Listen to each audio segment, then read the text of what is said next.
boa noite. Vamos começar a nossa conversa de hoje. Eu sei que o assunto é muito interessante, né? As pessoas querem saber. E eu gostaria de começar pedindo uma desculpa, né? Porque eu estou usando um termo antigo, vou falar muita coisa parecendo machista, né? Não é que a gente não seja na vida, né? Como as coisas quando se fala de racismo cultural, né? Uma coisa que está internalizada nas pessoas, independente delas quererem ou já terem uma outra visão. O machismo é uma coisa ainda muito presente em nós. Mas eu vou falar sobre histeria ou mediunidade. O que é uma coisa, o que é outra. Lembrando, né, que o tema, ele em si, ele chama a atenção por inúmeras coisas. Né?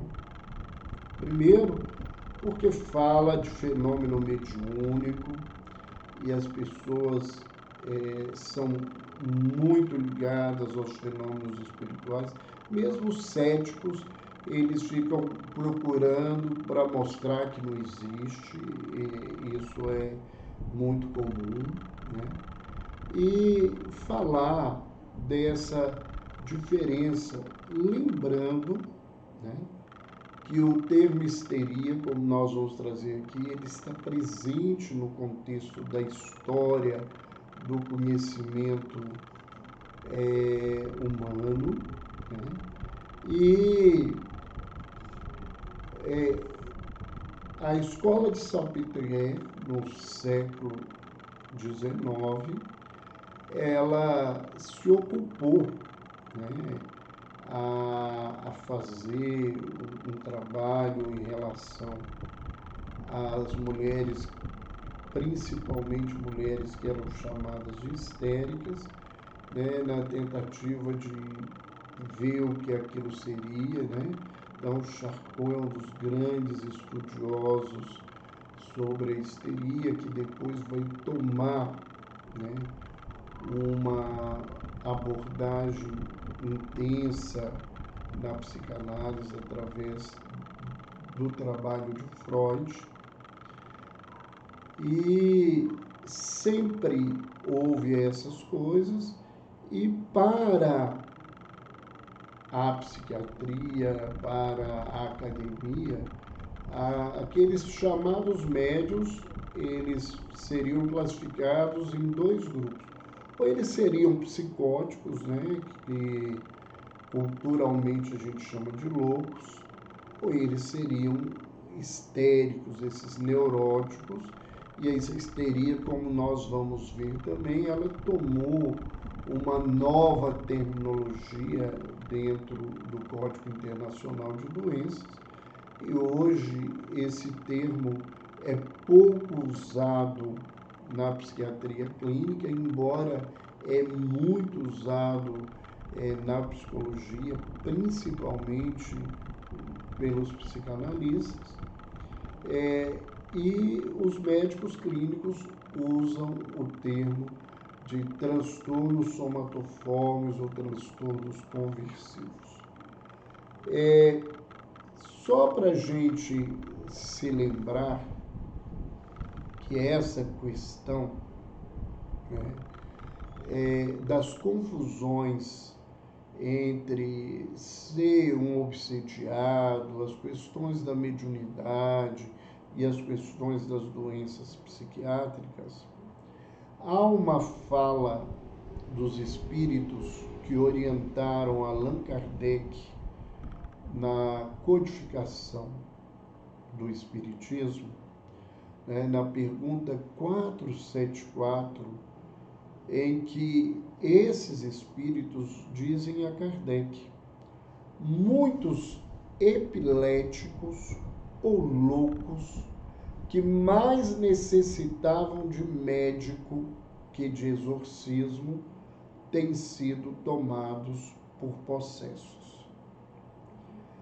Eu me dou o direito e o atrevimento de dizer que muitos, né, portadores de transtorno mental que mais necessitavam de tratamento são tomados como médiuns, e isso não é uma realidade, né? Eu não estou aqui negando de maneira alguma o fenômeno mediúnico, né? Ao contrário, né? Eu convivo no meu trabalho dentro do consultório, no meu trabalho durante os quase 40 anos dentro do Hospital André Luiz, né? Nesse caminho de mais de 35 anos dentro da Associação Médico Espírita de Minas Gerais e depois da Associação Médico Espírita do Brasil e Internacional, trabalhando esses temas. Mas, e de outro lado, né, eu tento observar e ver a questão mediúnica na minha própria vida e entender esse contexto, esse processo. Mas vejo que muitas pessoas são colocadas, são atribuídas a elas essa capacidade, essa sensibilidade. E o que a gente vê num trabalho de desenvolvimento mediúnico são manifestações acanhadas ou não, né? Às vezes não há nenhum desenvolvimento, isso às vezes cria uma angústia, uma ansiedade, uma cobrança na própria pessoa, né? A situação é complexa e observando e vendo, né, eu fico percebendo que as pessoas são colocadas nesse lugar ou se colocam nesse lugar, porque é preferível dizer que eu estou sob a atuação de um espírito do que assumir as minhas dificuldades, né, pessoais, emocionais, as coisas que estão comigo e que são da minha responsabilidade. Nesse contexto, né, nós estamos vendo aí vários amigos entrando, dando boa noite, né, sejam bem-vindos à nossa sala, né, é um prazer recebê-los conosco. Então, vamos só para a gente pensar que a questão da histeria, a palavra, né, histeria vem de hístero, que é útero, né? Porque os quadros de histeria, eles eram atribuídos a uma atividade, podemos dizer assim, anormal uterina, e que davam essas manifestações principalmente nas mulheres. Nós sabemos que na clínica isto não é uma realidade, no sentido que esses quadros dos quais nós vamos falar, eles estão presentes em homens e mulheres. Talvez, né, por uma repressão inclusive machista, as pessoas, elas se colocam no contexto, né, dos homens reprimirem esses fenômenos, essas situações, e isso, na história, foi mais permitido ao feminino.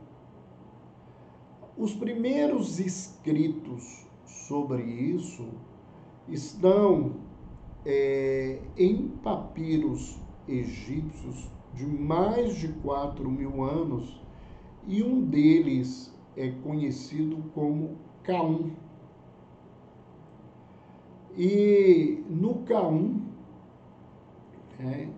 está lá escrito vários sintomas encontrados em mulheres, dores em diversos órgãos, variando até impossibilidade de abrir a boca, caminhar e mexer as mãos. Eles são remetidos a uma causa uterina. Então, há 4.000 anos atrás, eles já viam esses quadros dissociativos, que poderiam ser um fenômeno, no campo da neurose, dos transtornos dissociativos, ou ser um fenômeno mediúnico mal interpretado, tanto uma coisa quanto outra. Nesse contexto, a situação era colocada nesse lugar. Nós vamos ver que na Grécia, o próprio período socrático e a própria visão que às vezes era colocada por Sócrates, porque aquilo era uma crença, nós vamos ver uma expressão, uma colocação grega que diz assim: também nas mulheres, e pelas mesmas razões, a chamada matriz ou útero é um animal que vive nelas com o desejo de fazer filhos. Quando fica muito tempo estéril após o período da puberdade, tem dificuldade em suportá-lo. Indigna-se, erra por todo o corpo, bloqueia os condutos do hálito, impede a respiração, causa mal-estar extremo e ocasiona doenças de toda a espécie. Então, nós vamos ver aí, mais uma vez, a questão do útero ligado a esse contexto. E vamos ver ainda o próprio Hipócrates dizendo que quando o útero ressecado, se lançava sobre o fígado, causava uma sufocação súbita que interceptava a via respiratória localizada no ventre.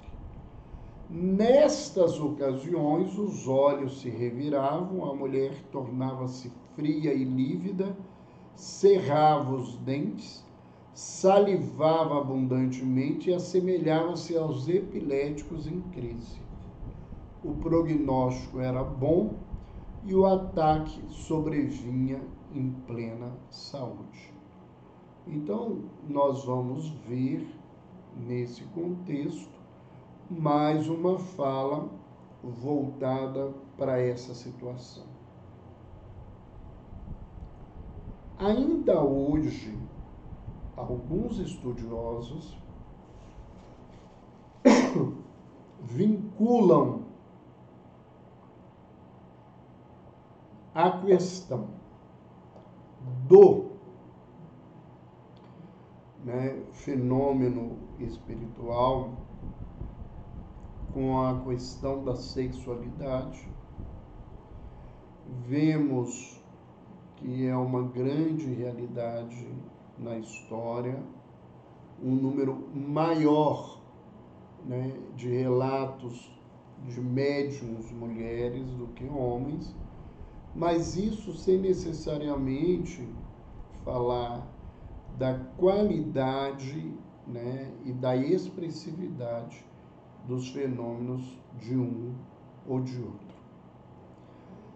A gente ainda lembra que a histeria, ela a partir do século XIX, ela é vista como uma neurose, um termo muito inadequado, né? Mas que ainda é muito usado. Quando eu estudava, eu tive uma influência psicanalítica que, né, não foi marcante para mim, mas para muitos dos meus colegas em residência. E esse termo é ainda muito usado.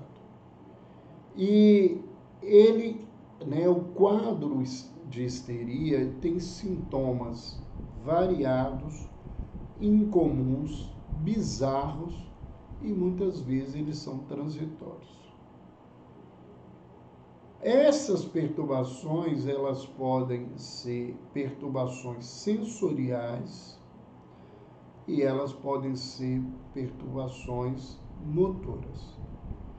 As sensoriais é a cegueira, a surdez, a afonia, as dores ou as anestesias localizadas, muitos quadros de cefaleia que às vezes são inclusive confundidos ou têm que ser diferenciados das enxaquecas.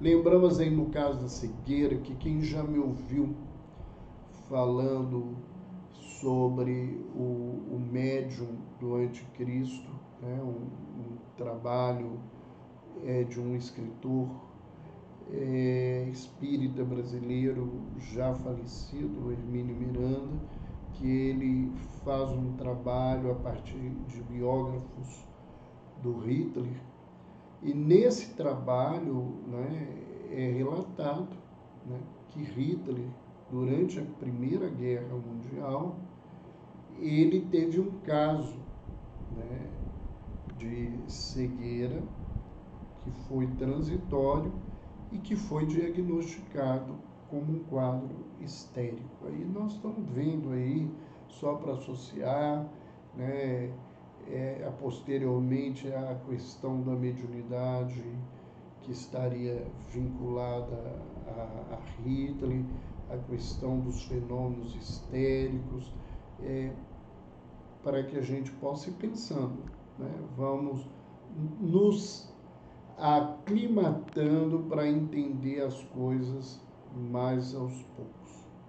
Em termos motores, nós temos as contraturas musculares, as alterações motoras, as dificuldades para andar, as paralisias variadas, né? E posturas, falas, né, dissociadas que são colocadas nesse processo. Hoje, né, aquilo que durante muito tempo foi estudado como histeria, se apresenta classificado no Código Internacional de Doença como transtornos conversivos e dissociativos. Vamos entender o que é uma dissociação e o que é uma conversão. Do ponto de vista psiquiátrico, porque isto vai nos ajudar a pensar por que sempre está se perguntando sobre se é um quadro de mediunidade ou um quadro de histeria. A dissociação é uma quebra da unidade psíquica, parcial ou total, com a desintegração de importantes funções, memória, consciência, identidade, das sensações e do controle dos movimentos corporais. Então, um quadro dissociativo, a pessoa ela perde a noção de si mesma. Essa perda de noção ela pode ser completa, ela ter um momento de não dizer, inclusive, que não é ela, né? Se apresentar como outra personalidade, com um comportamento, negar tudo que aconteceu, não se lembrar daquilo que aconteceu na realidade muitas vezes, e que isso é acompanhado de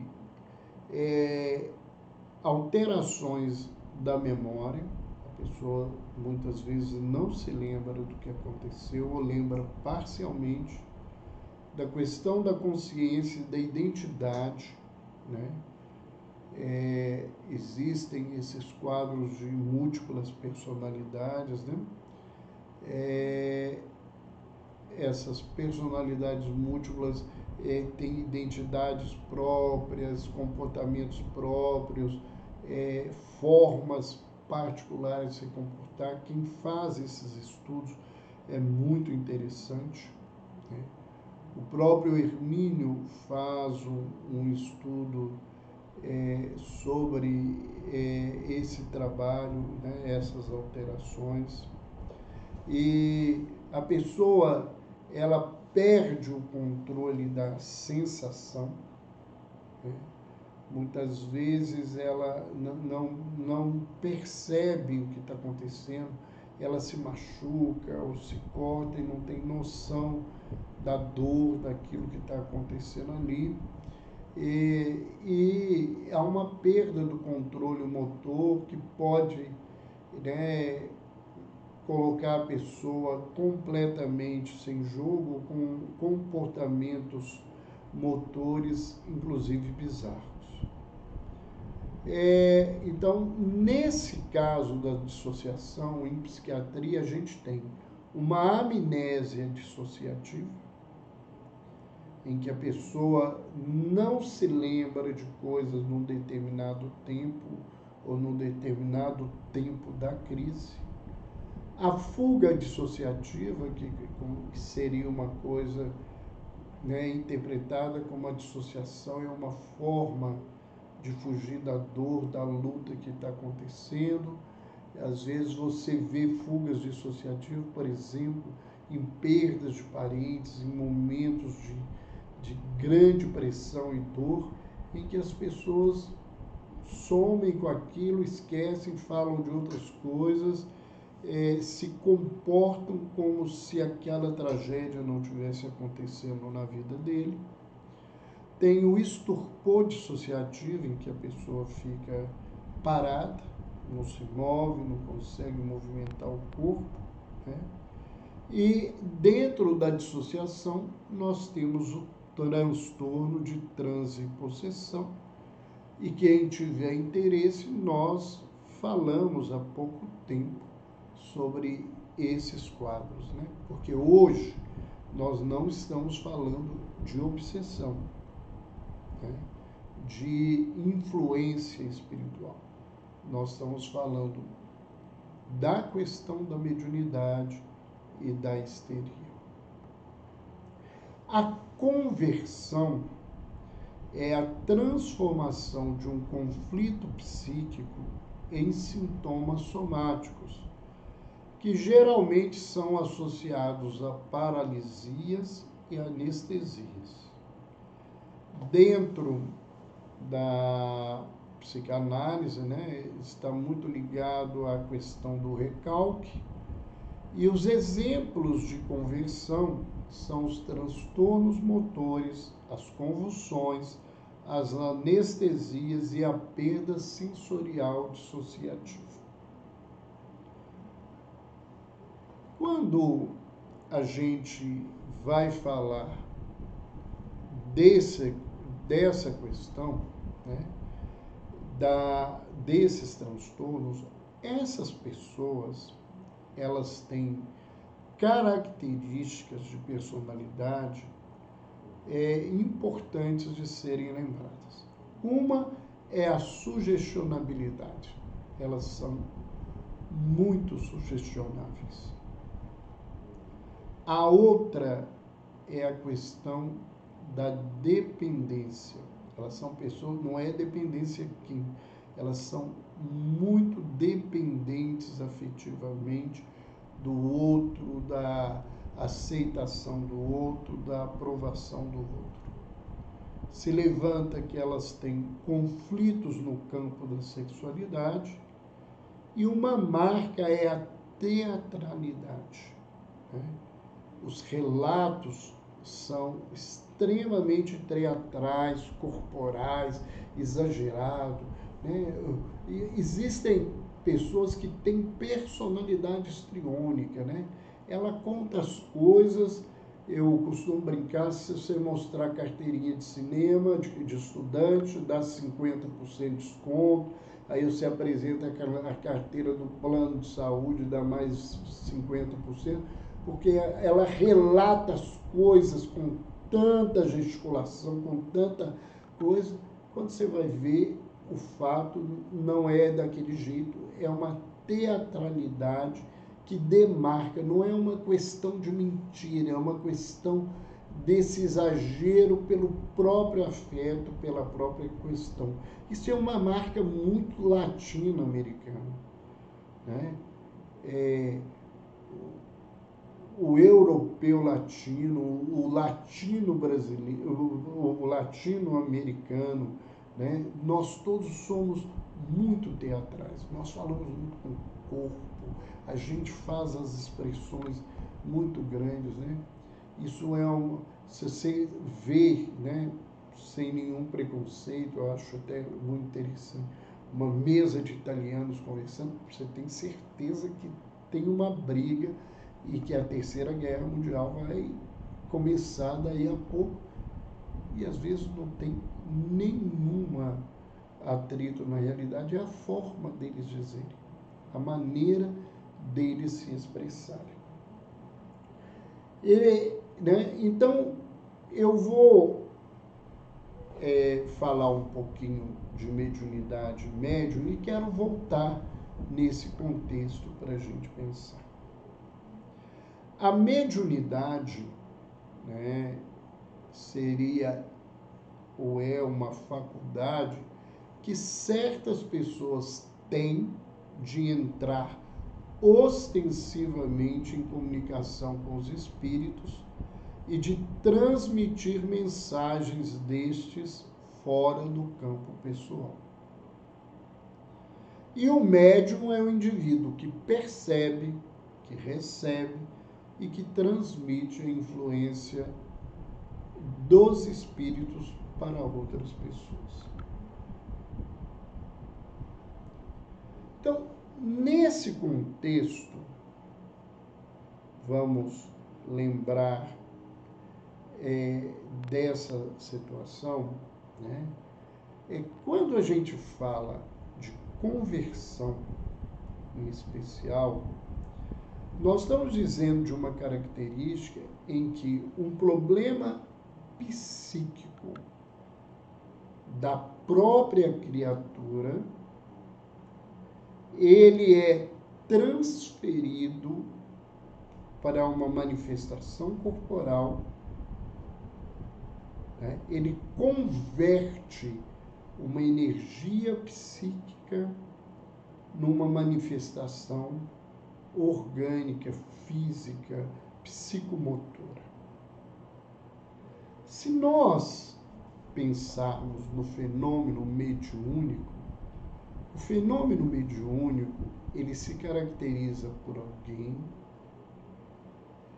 que tem uma sensibilidade e percebe uma energia que é também uma energia psíquica, mas é uma energia que é externa a essa pessoa. E essa energia, né, ela é convertida num processo, né, que a gente chama no movimento médico espírito de mecanismo neurológico da mediunidade, né, através de fenômenos que utilizam o próprio cérebro do médium, né, e que manifestam-se através da fala, através da escrita, da pintura, da percepção, de outras formas, né? E que, se é uma energia psíquica em desequilíbrio, em contato com alguém que tem essa sensibilidade, não tem esse controle psíquico, ela vai se manifestar também descontrolada.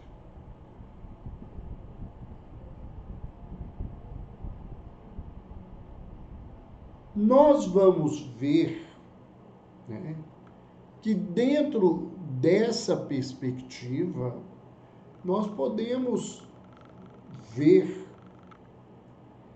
os médiuns como pessoas sugestionáveis. Ou seja,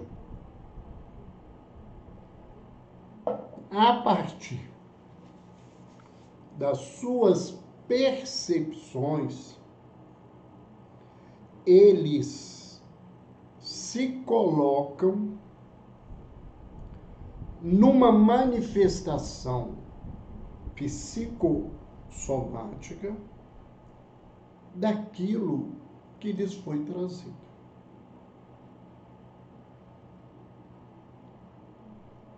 E o fenômeno, ele vai ser mais externalizado,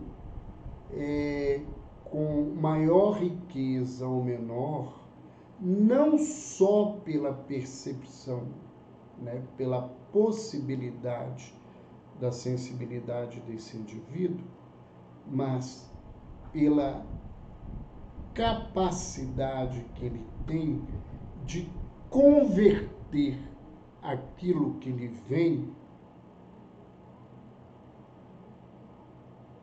numa teatralidade. Não é numa mentira, é numa manifestação teatral. Não é no engodo, né? É no colorido emocional. Então, muitas vezes, médiuns menos teatrais, que eu costumo brincar, né? Médiuns mais fleumáticos, mais ingleses, mais nórdicos, né? Um espírito com dor chega e ele fala que está incomodado com dor, ou ele queixa-se da dor, ou ele fala como o espírito dizendo da dor. Simplesmente. Se ele for um latino, um espírito latino, um médium, né? Latino, eu estou morto de dor. Eu vou morrer. Minha cabeça vai estourar, tá tudo ruim. Olha, eu tô passando muito mal, eu não vou dar conta. Né? O nosso amigo espiritual Carlos, ele diz que isso é manifestação histérica. Isso é muitas vezes da teatralidade da personalidade do médium, dessa personalidade histriônica. Então nós vamos ver, né, que em muitos casos onde essas manifestações mediúnicas elas são mais ostensivas e que os médiuns posteriormente têm menos consciência, elas estariam no campo da dissociação. É quando a memória, a consciência, ela se desvincula, né, do que está acontecendo ali no fenômeno, e quando ele volta, ele não se lembra. Alguém, né, ou algumas inúmeras pessoas já me perguntaram nesses anos, falando sobre mediunidade e histeria, por que algumas pessoas se lembram e outras não se lembram. há um modelo de mecanismo neurofisiológico que foi hipoteticamente construído por um neurologista brasileiro, o professor Nubo Facuri, do Instituto do Cérebro, se não me engano, em Campinas. O doutor Nubo Facuri, né,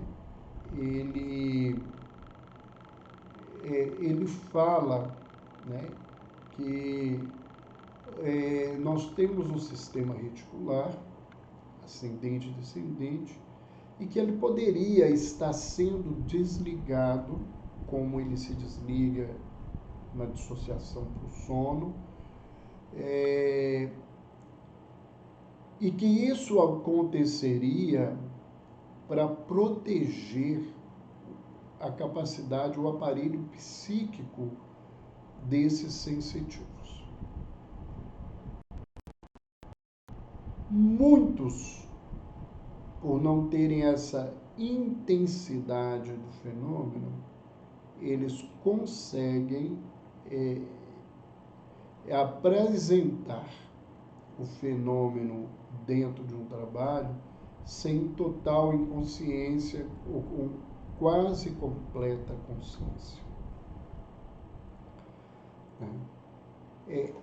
Esses fatores, é importante a gente lembrar,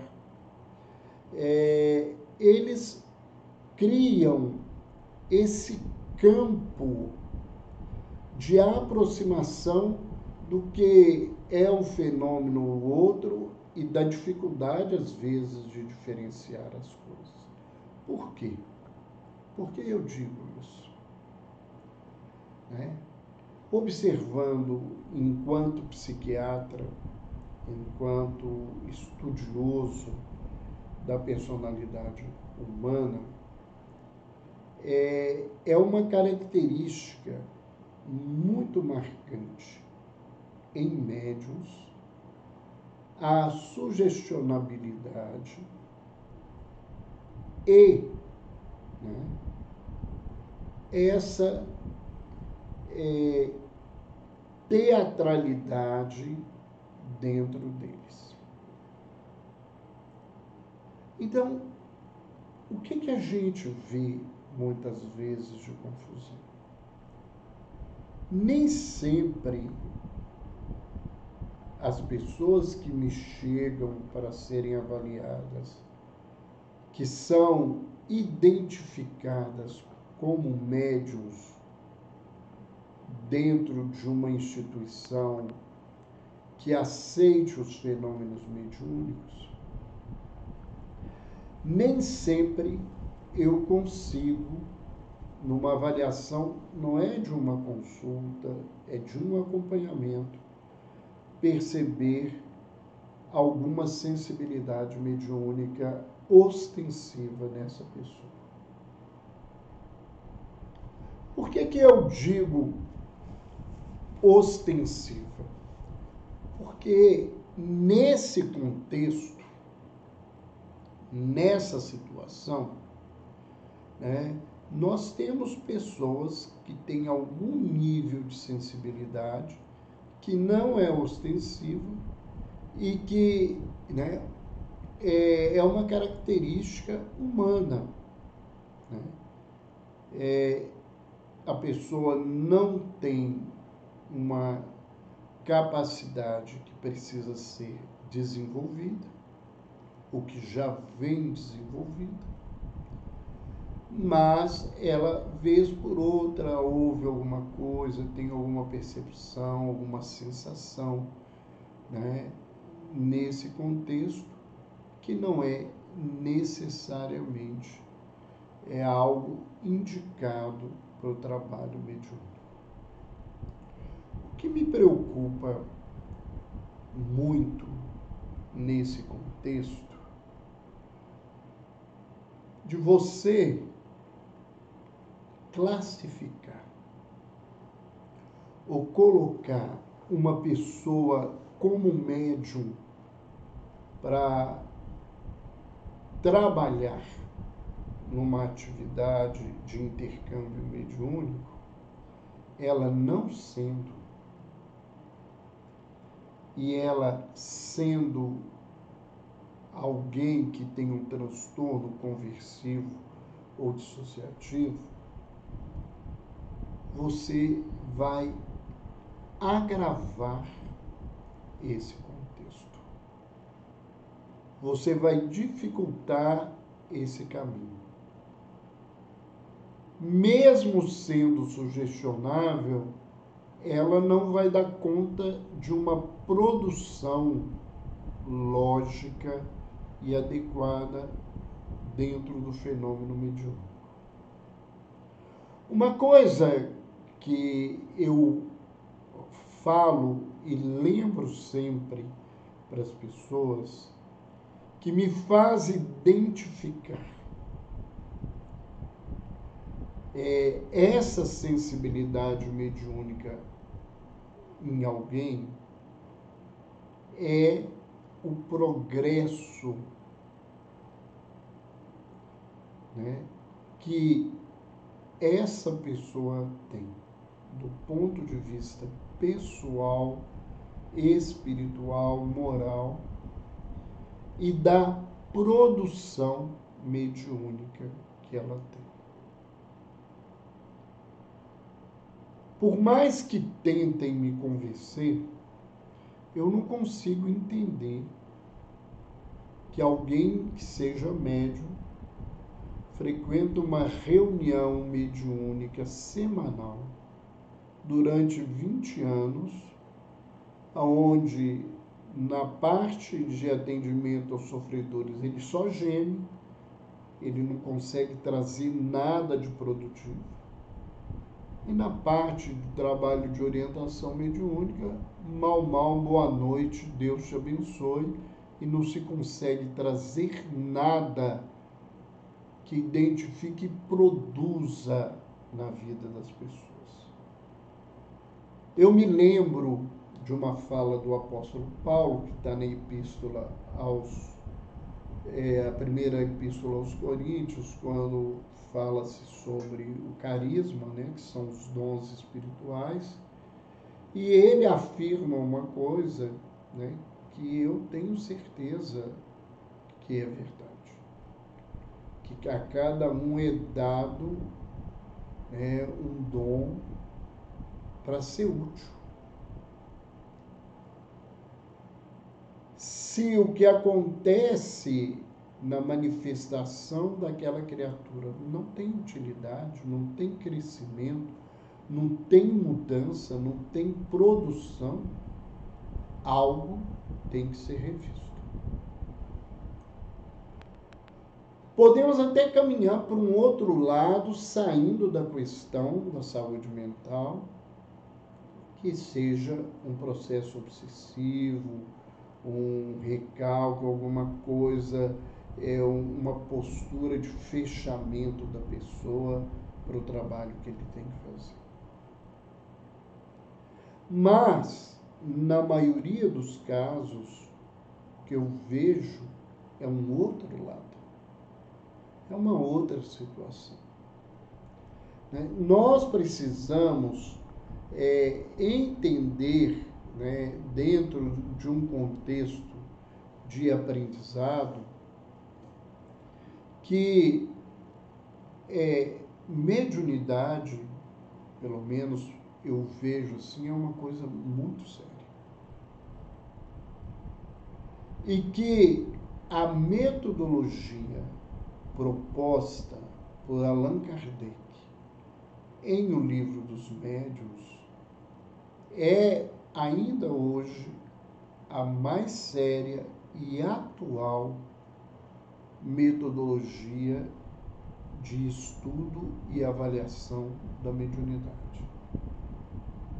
Quando, né, ele nos lembra que para a gente aceitar uma revelação mediúnica, por exemplo, para ficar mais claro e objetivo para as pessoas, que quando, né, algo vem de um médium, né, Essas informações, elas têm que serem lógicas, elas têm que serem compatíveis com a verdade, e mais do que isso, elas têm que vir de diversos lugares, por médiuns diferentes, por espíritos diferentes, que trazem a mesma verdade sem acontecer, né, nenhum tipo de comunicação entre essas pessoas. O fenômeno mediúnico autêntico, ele é visível, você pode patenteá-lo na observação do que acontece da produção. Eu vou trazer aqui 2 exemplos que são, ou melhor, estou vendo aqui o nosso tempo, vou trazer um exemplo só, mas acho que ele vai nos falar muito disso que eu quero dizer, da seriedade, da verdade, da produção. Em 1958, né, de 1957 a 1958, o espírito André Luiz escreveu um livro de difícil compreensão, inclusive para os acadêmicos, para as pessoas da academia, da área da biologia, da química, da física, da medicina, que paulatinamente as informações ali contidas vão sendo comprovadas pela ciência hoje, mas o método, o que aconteceu, é muito importante. Aqui talvez muita gente não se lembre, né? Eu nasci em 58 e eu era menino em 66, 67, 68. Para você fazer um interurbano e conversar com pessoas, principalmente quando longe, às vezes isso por telefone era difícil, porque nem todo lugar tinha telefones disponíveis. E isso acontecia, às vezes, demorando horas ou dias para se conseguir essa forma. Esse livro, os capítulos ímpares e os capítulos pares foram psicografados por médiuns diferentes. Eu não vou querer enumerar quem fez, mas esses médiuns eram Francisco Cândido Xavier e Valdo Vieira, ambos já faleceram, já são desencarnados, e um residia em Pedro Leopoldo e o outro residia em Uberaba. E os capítulos eram escritos um na segunda-feira, o outro na quarta-feira. Eles foram escritos em ordem e esses capítulos constituíram um livro que chama Evolução em 2 Mundos.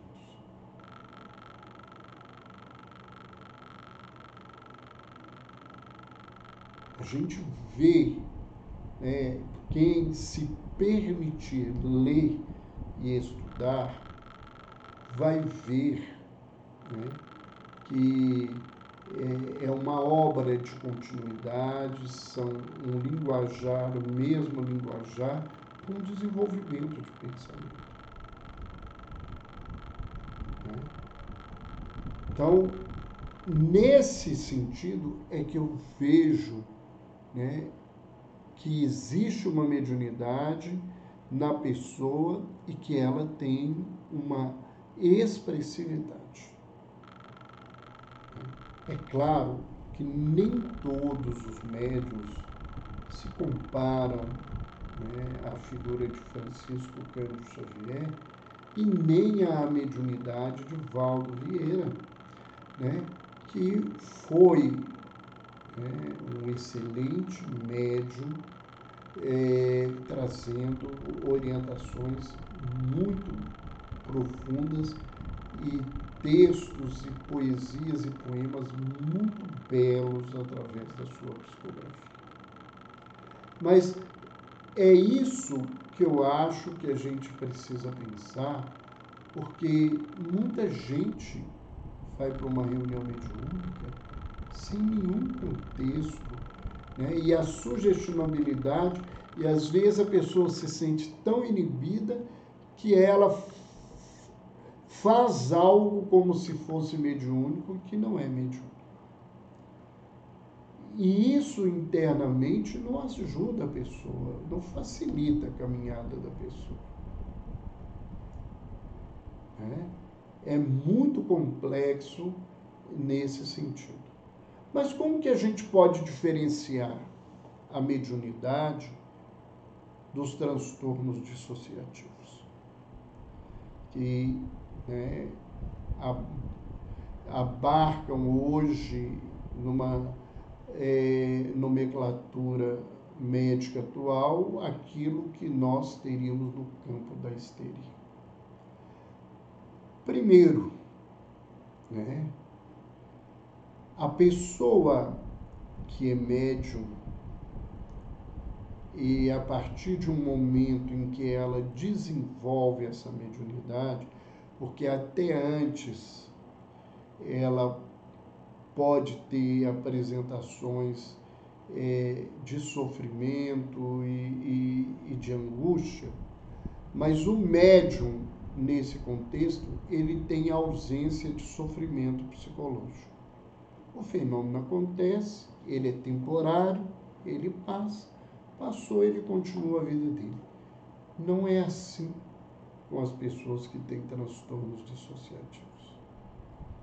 São demarcadas por ansiedade, né? Essa ansiedade se demarca no corpo pela angústia, muitas vezes eles têm muitos medos, muitas vezes têm sintomas depressivos, eles apresentam outros tipos de comorbidades, eles apresentam comprometimento nas relações, principalmente nas relações afetivas muito próximas, todo esse contexto. Além disso, além desse lugar, há uma ausência de prejuízos sociais e ocupacionais. Os médiuns, eles têm uma vida social, laborativa, normal, mais do que isso. Há pesquisas que mostram que os médiuns são mais capacitados na habilidade dos relacionamentos sociais do que a população média normal. Uma outra coisa que diferencia o fenômeno da questão do transtorno é que o fenômeno geralmente é de curta duração, ele não se prolonga por muito tempo, embora há seitas, grupos de mediunidade que estimulam que esses fenômenos aconteçam até por horas, né? Ou que se repitam muitas vezes durante o próprio dia. O médium geralmente tem uma atitude crítica, né? Ele tem dúvidas, né, sobre a realidade objetiva da vivência, ele questiona. Será que é um fenômeno? Será que é um espírito? Como é que foi isso? Ele tem essa noção de separar as coisas umas das outras. O indivíduo que está num transtorno, ele acredita que aquilo tudo que aconteceu é verdade, ele não tem consciência porque as coisas aconteceram, ele está sofrendo, e quando é de trânsito e possessão é porque os deuses, os demônios, os espíritos estão perturbando a vida dele. Então, não há uma crítica no sentido de separar, inclusive, o que é ele e o que é o fenômeno em si, né? E, geralmente, esses fenômenos são compatíveis com o grupo cultural ou religioso da pessoa. Então, as manifestações que ele vive, elas são culturalmente aceitas e acontecem normalmente dentro dos cultos, né, nos quais eles participam.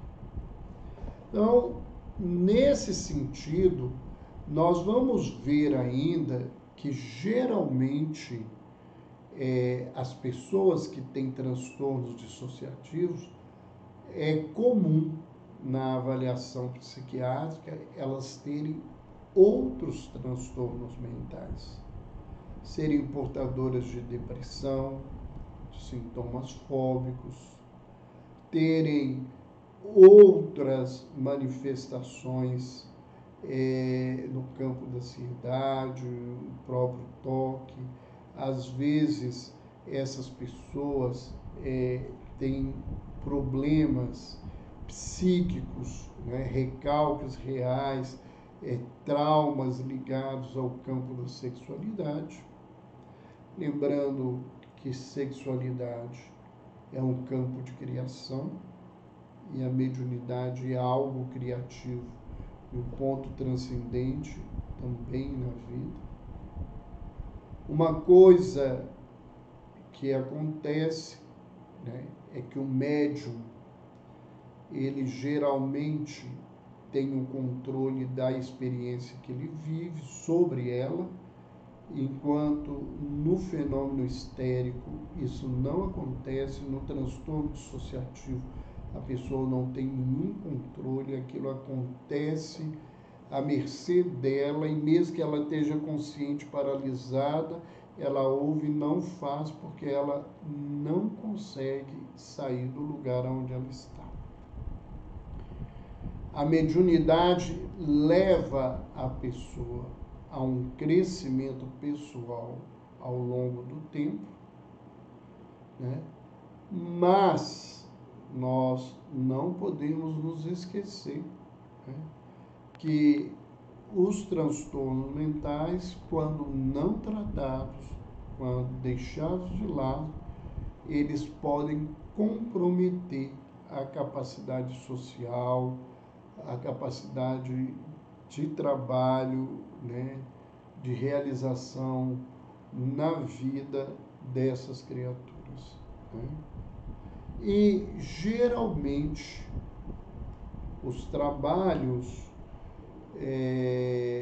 no campo da mediunidade, eles são amparados por uma leitura e uma proposta, né, de ajuda aos outros.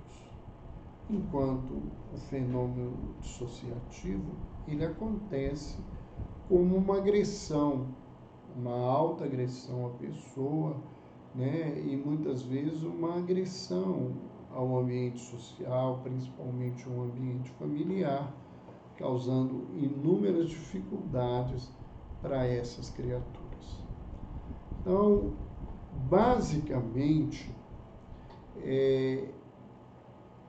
essas alterações que são importantes para que a gente entenda e caminhe pensando nesse contexto.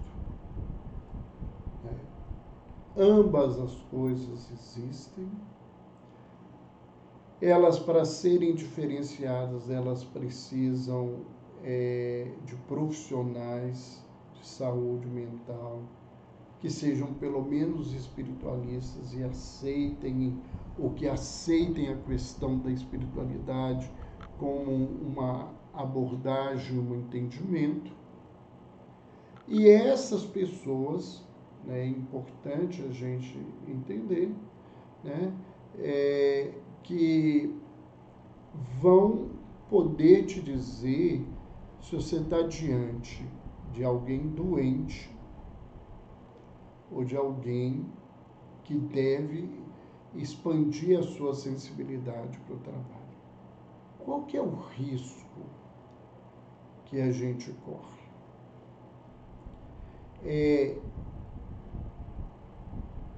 Uma análise superficial que diga a alguém que ela é médio sem ser médio e ela tem um transtorno e precisava de cuidar e ela não cuida, a gente corre o risco de agravar uma doença por uma postura fanática ou leviana da sua parte. O melhor é buscar uma ajuda, e essa ajuda, ela, né, de um profissional que entenda as duas questões, vai sempre ser mais adequado, né? Não vai se defender um lado ou outro, mas vai se buscar conviver com a verdade, e aí a gente retorna à fala que os espíritos disseram a Kardec. Muita gente que é tratada nesse contexto como algo espiritual, né, ela mais precisava de um médico ou de um terapeuta do que de um trabalho espiritual. E mesmo que ela precise de um trabalho espiritual, se ela tem esse problema, ela necessita tratar desse problema antes, para depois caminhar. Algumas pessoas nos perguntaram se a live vai ficar gravada, ela vai ficar no nosso Instagram, mas em breve ela vai para o YouTube, no nosso canal do YouTube. Quem não conhece o nosso canal, nós estamos convidando. E em breve, como a gente já falou na nossa última live, nós temos novidades no nosso trabalho no canal, mudança nas apresentações das nossas lives, materiais diferentes, né? Todas as semanas a gente faz novas postagens, e aqueles que puderem, entrem no canal, se inscrevam, assistam, se gostaram, coloquem lá, gostei, não gostei também, não tem problema nenhum, isso é importante para a nossa avaliação. Eu não me incomodo de maneira nenhuma com crítica, eu tenho inúmeras dificuldades, mas eu não tenho essa dificuldade de reconhecer que a gente erra e a gente precisa refazer a caminhada. Obrigado por todos que estiveram conosco presente o tempo todo, por aqueles que passaram por algum tempo aí conosco, que chegaram ao final. Até mais.